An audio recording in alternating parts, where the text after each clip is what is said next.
को पढ़ेंगे बौद्ध के, और थोड़ा डिटेल में हम लोग पढ़ेंगे कि ज्ञान मीमांसा पे अपना शोध है, रिसर्च वर्क है। तो ज्ञान मीमांसी पक्ष को हम लोग डिटेल वाइज पढ़ेंगे। इस पे ज्ञान मीमांसी पक्ष से भी अनेक प्रकार के प्रश्न आते हैं, और भारतीय दर्शन में इसकी एक अलग से सब धाराएं रहती हैं स्पष्ट रूप से। पाश्चात्य दर्शन में तो शुरुआत में हमें थोड़ा दिखाई देता है, बाद में कंटेम्प्रेरी में तो इस तरह के कोई खास डिवीजन नहीं रहता है कि तत्व मीमांसी, ज्ञान मीमांसी, ऐसे वाई जेड। लेकिन पाश्चात्य दर्शन के आरंभिक दर्शनों में हमको अलग अलग दर्शन में देखने को मिल जाता है। जैसे डेकार्ट में उसका ज्ञान मीमांसी पक्ष, उसका तत्व मीमांसी पक्ष, स्पिनोजा का, ये सारी चीजें होती हैं। वैसे ही भारतीय दर्शन में सभी स्कूल्स में हमें ये धाराएं स्पष्ट रूप से रेखांकित होती हुई दिखाई देती हैं। तत्व मीमांसी पक्ष, ज्ञान मीमांसी पक्ष और आचार मीमांसी पक्ष, यही तीन महत्वपूर्ण बिंदु हैं जो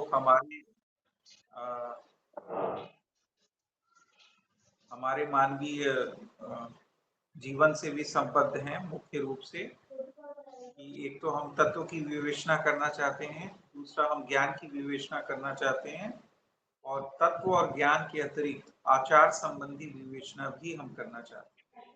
और इन्हीं तीनों विवेचनाओं में संपूर्ण एनालिसिस और संपूर्ण मानव जात की जो सारी चीजें हैं वो समाहित हो जाती हैं। इसीलिए दर्शन को एक समग्रता का विषय कहा जाता है। दर्शन किसी भी संदर्भ को, किसी भी बिंदु को समग्रता में देखने की दृष्टि है, और ये दृष्टि कोई सब्जेक्टिव दृष्टि नहीं है, बल्कि यह एक प्रकार की जो है ऑब्जेक्टिविटी को देखने की दृष्टि है। यानी ऑब्जेक्टिविटी में ये सारी चीजों को देख रही होती है, और सारी समस्याओं की गहनता को विवेचित कर रही होती है अलग अलग पक्षों के माध्यम से। तो उसी क्रम में हम लोग जब भारतीय दर्शन में बौद्धिज्म की तत्व मीमांसीय पक्ष को और इसके आचार मीमांसीय पक्ष को बड़ी डिटेल में हम लोग ने जाकर देखा, और बहुत सारे ऐसी अवधारणाएं थी जिनकी समझ हमें सामान्य रूप से नहीं होती थी, और हम सोचते रहते थे कि ये पंचस्कंद क्या है, ये किस प्रकार पंचस्कंदों के संघात के रूप में आत्म को या पुद्गल को स्वीकार किया जा रहा है। पुद्गल नैरात्म क्या है, धर्म नैरात्म क्या है, प्रतीति समुत्पाद क्या है, नैरात्मवाद क्या है, आत्मवाद क्या है। तो ये सारी अवधारणाएं जो है स्पष्ट नहीं होती थी, और इनकी विवेचना हमको समझ में नहीं आती थी। और जब अलग अलग स्कूल्स की बात होने लगती थी कि सर्वास्तिवाद हैं, व्यावहारिक हैं, सौत्रांतिक हैं, और इस तरह अलग अलग स्कूल्स हैं, तो फिर सारी चीजें और भी कंफ्यूज हो जाती। तो अब उसी क्रम में जब हम ज्ञान मीमांसी पक्ष को पढ़ेंगे, तो जैसा हमने बताया था कि कुछ बिंदुओं के आधार पर हम किसी ज्ञान मीमांसी विवेचना को देखने का प्रयास करेंगे। पहला तो उस दर्शन में ज्ञान के संबंध में स्वरूप क्या है, यानी ज्ञान जो नॉलेज है उसका स्वरूप क्या है, उसका नेचर क्या है, उसे किस रूप में डिफाइन किया गया है, उसे किस रूप में परिभाषित किया गया है। अगर कोई उसकी तात्विक स्थिति स्वीकार की गई है तो वह तात्विक स्थिति किस स्वरूप की है, इन सारी चीजों की विवेचना की जाएगी ज्ञान के स्वरूप के संदर्भ में। इसके अतिरिक्त फिर हम लोग देखने की कोशिश करेंगे कि जब ज्ञान के स्वरूप का स्पष्टीकरण हो जाएगा, तो फिर ज्ञान में मुख्य रूप से भारतीय दर्शन में दो प्रकार की भेद चल रहे होते हैं। एक तो हम लोग कहते हैं प्रमारूप ज्ञान, और दूसरे को कहते हैं अप्रमारूप ज्ञान। तो प्रमारूप ज्ञान जिसको हम लोग यथार्थ ज्ञान कहते हैं, और प्रमारूप ज्ञान जिसको हम लोग अयथार्थ ज्ञान कहते हैं। तो इन ज्ञानों के विभेद का आधार क्या है, और जो प्रमारूप ज्ञान है उसका लक्षण क्या है, किस प्रकार निर्धारित किया गया है, अप्रमारूप ज्ञान के लक्षण क्या है, उसके प्रकार क्या है, प्रमारूप ज्ञान के लक्षण क्या है, उसके प्रकार क्या है, यह देखने का प्रयास किया जाएगा। फिर हम लोग देखेंगे ज्ञान के सोर्स, यानी किन सोर्सों से हमें यह ज्ञान प्राप्त हो रहा है, या प्रमाणिक ज्ञान प्राप्त हो रहा है। तो जो ज्ञान हमें प्राप्त हो रहा है, जैसे प्रमारूप ज्ञान हमें प्राप्त हो रहा है, तो उसके प्राप्ति का साधन क्या है। जैसे प्रत्यक्ष संबंधी हमें जो ज्ञान प्राप्त हो रहा है वह प्रत्यक्ष प्रमाण से प्राप्त हो रहा है। तो प्रमाण क्या है, ज्ञान प्राप्ति का साधन है, ज्ञान का स्रोत। इसी प्रकार जो अनुमिति प्रमा हो रही है हमें, उसको जानने का साधन क्या है, अनुमान प्रमाण। ठीक है। इसी प्रकार जो उपमिति ज्ञान हो रहा है उसको जानने का साधन क्या है, उपमान प्रमाण। शाब्दी बोध जो हो रहा है हमें, शाब्दी प्रमा जो हो रहा है, तो उसका जानने का साधन क्या है? शब्द प्रमाण। तो ये सारी चीजों को हम लोग जानने का प्रयास करेंगे कि ज्ञान के सोर्स में, इसमें प्रमाण के लक्षणों की विवेचना भी की जाएगी कि प्रमाण को किस रूप में डिफाइन किया गया है और प्रमाण के कितने भेद स्वीकार किए गए हैं। जैसे हम लोग अभी बौद्धिज्म में है, तो बौद्धिज्म में प्रमाण के दो भेद स्वीकार किए, प्रत्यक्ष और अनुमान। तो इनके लक्षणों को किस प्रकार से डिफाइन किया गया है, इस पे अनेक प्रकार के प्रश्न आते हैं, इनको देखने का प्रयास किया जाए। जब हम लोग ज्ञान के स्वरूप को देख लिए, ज्ञान के भेद को देख लिए, प्रमाण ज्ञान के लक्षण को देख लिए, अप्रमाण ज्ञान के लक्षण एवं प्रकार को देख लिए, फिर ज्ञान के सोर्स के रूप में हम लोग प्रमाण के लक्षण को विवेचित कर लिए, प्रमाण का भेद देख लिए कि प्रमाण कितने प्रकार के स्वीकार किए गए हैं। इसके बाद हम ये देखने का प्रयास करेंगे कि जो ज्ञान का जो कोई बोध होता है उसकी प्रामाणिकता का निश्चय कैसे होता है, यानी उस प्रामाणिकता की उत्पत्ति कैसे होती है और उस प्रामाणिकता का निश्चय कैसे होता है, उसकी व्याप्ति कैसे होती है, उसको भी हम लोग देखने का प्रयास करेंगे, जिसको हम लोग प्रामाण्यवाद के टॉपिक के अंतर्गत देखेंगे। तो भारतीय दर्शन में हर एक स्कूल्स के अंदर हम लोग प्रामाण्यवाद को देखेंगे, जिसमें हम लोग देखने की कोशिश करेंगे कि यह उत्पत्ति और व्याप्ति, कोई भी प्रामाण्य को हम लोग देखने की कोशिश करेंगे तो दो दृष्टियों से देखने की कोशिश करेंगे, एक तो उत्पत्ति यानी ओरिजिन और दूसरा व्याप्ति यानी जो जिसको हम लोग कहेंगे कि निश्चय कैसे हो रहा है किसी ज्ञान के प्रामाणिकता का। उत्पत्ति और व्याप्ति के भेद का आधार क्या है, यानी किस प्रकार प्रामाणिक की उत्पत्ति होती है और किस प्रकार प्रामाणिक की व्याप्ति होती है, यानी प्रामाणिक का निश्चय होता है। और इसके बाद हम लोग देखने की कोशिश करेंगे कि दोनों उत्पत्ति और व्याप्ति दोनों का संदर्भ भारतीय दर्शन में दो भागों में विभक्त है, एक जिसको हम लोग कहते हैं स्वतः प्रामाण्य और दूसरे को कहते हैं परतः प्रामाण्य।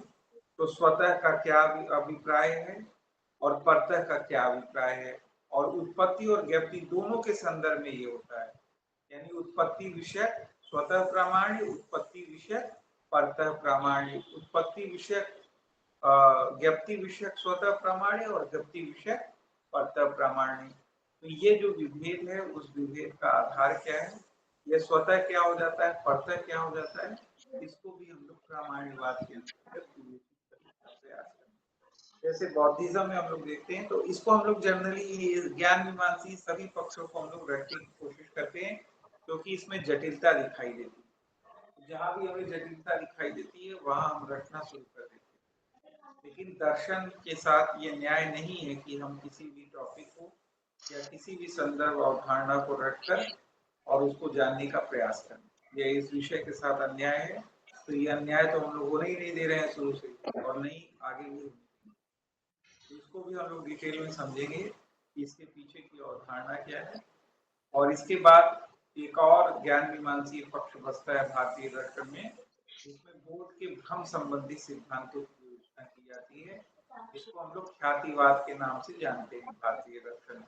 तो जैसे प्रामाण्य की चर्चा की गई, तो बौद्धिज्म में सामान्य रूप से आप लोग जानते हैं कि जो प्रामाण्य है उसको यानी किसी भी बोध को या ज्ञान को स्वतः अप्रमाणिक माना गया है और परतः जो है प्रमाणिक माना गया है, यानी यहाँ स्वतः अप्रमाण्य और परतः प्रामाणिक की अवधारणा स्वीकार की। तो अब इसको लोग रटते हैं तमाम ट्रिक बना के, न्याय वैशेषिक दर्शन में परतः प्रमाण्य और परतः जो है परतः प्रमाण्य को स्वीकार किया गया उत्पत्ति और व्याप्ति दृष्टिकोण से, और परतः प्रमाण्य को स्वीकार किया गया उत्पत्ति और व्याप्ति दृष्टिकोण से, और बाकी दर्शनों में अलग अलग चीज करके रट्टा फट्टा और ये ट्रिक बनाने की कोशिश करते हैं।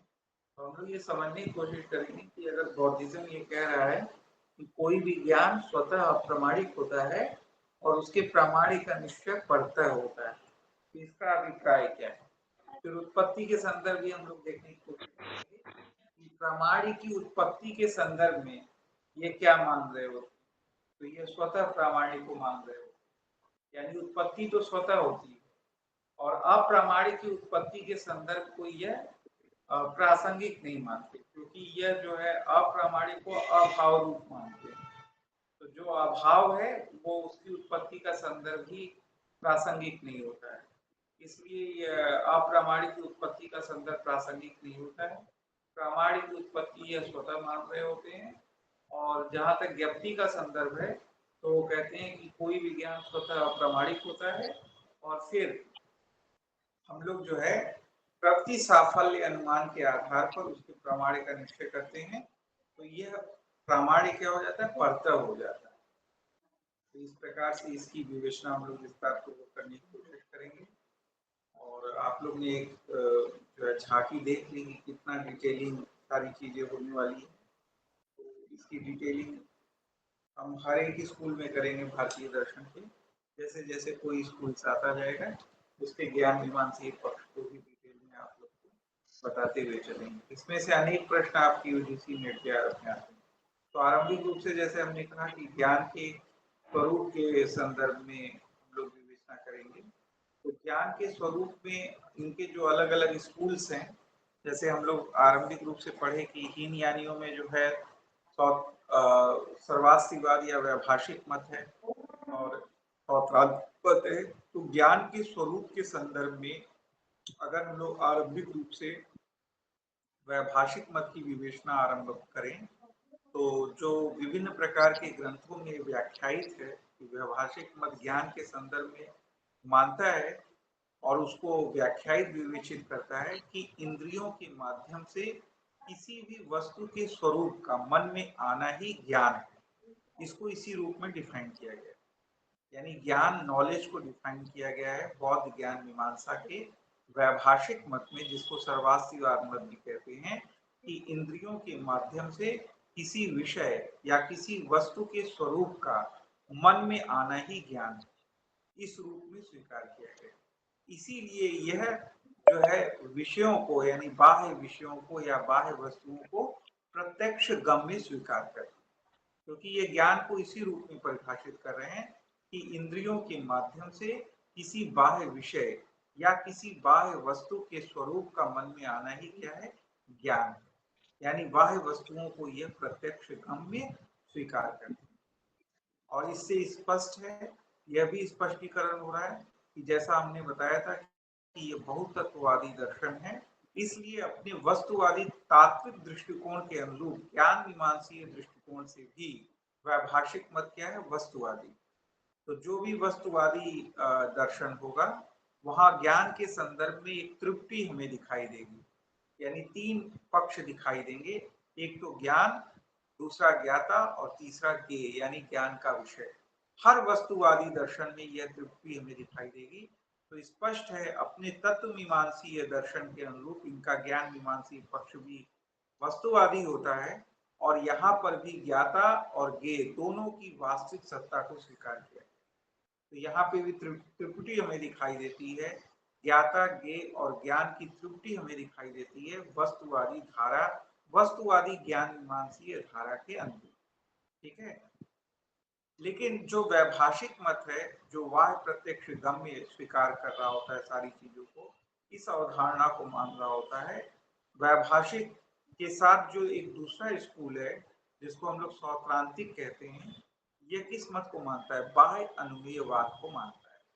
ये स्पष्टीकरण तो हम लोग पीछे भी कर चुके हैं कि बाह्य अनुमेयवाद को मान रहा है और ये बार बार आप लोग से पूछता भी है, लेकिन आप लोग रटते रहते हैं। अभी क्या करिएगा कि इसकी अवधारणा जो डिटेल में बताई जा रही है उसको समझने की कोशिश करिएगा कि यह भी दर्शन तो बहुतत्ववादी दर्शन है। यानी यह ज्ञेय की सत्ता को ज्ञाता से स्वतंत्र रूप में स्वीकार कर रहा होता है और तात्विक दृष्टिकोण से बहुतत्ववादी वस्तुवादी दर्शन होने के कारण ज्ञान मीमांसीय दृष्टिकोण से भी यह वस्तुवाद की ओर अवलंबन ले रहा होता है। यह भी दर्शन यानी यह भी ज्ञाता और ज्ञेय की स्वतंत्र सत्ता को स्वीकार कर रहा होता है। लेकिन डिफरेंस कहाँ हो जाता है, जिस डिफरेंस की वजह से ये वैभाषिक मत से अलग भी होते हैं और एक नवीन प्रकार के दर्शन की रचना कर रहे होते हैं जिसमें बुद्धि विकल्पों, नैसर्गिक बुद्धि विकल्पों पर अतिशय बल दिया गया है।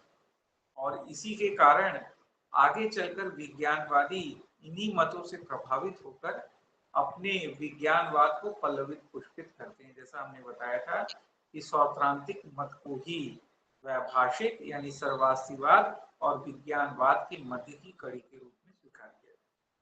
तो उसके पीछे यही अवधारणा है जो आगे बताई जाने वाली है आपकी, कि ये ज्ञाता और ज्ञेय दोनों की स्वतंत्र सत्ता को स्वीकार कर रहे होते हैं। यह भी बहुतत्ववादी दर्शन है, लेकिन ये एक स्पेसिफिक विचार प्रस्तुत करते हैं जिसके कारण इनका ज्ञान मीमांसीय संदर्भ विशिष्ट हो जाता है और ये बाह्य प्रत्यक्षवाद से बाह्य अन्वेषवाद की ओर अवलंबित हो जाते हैं।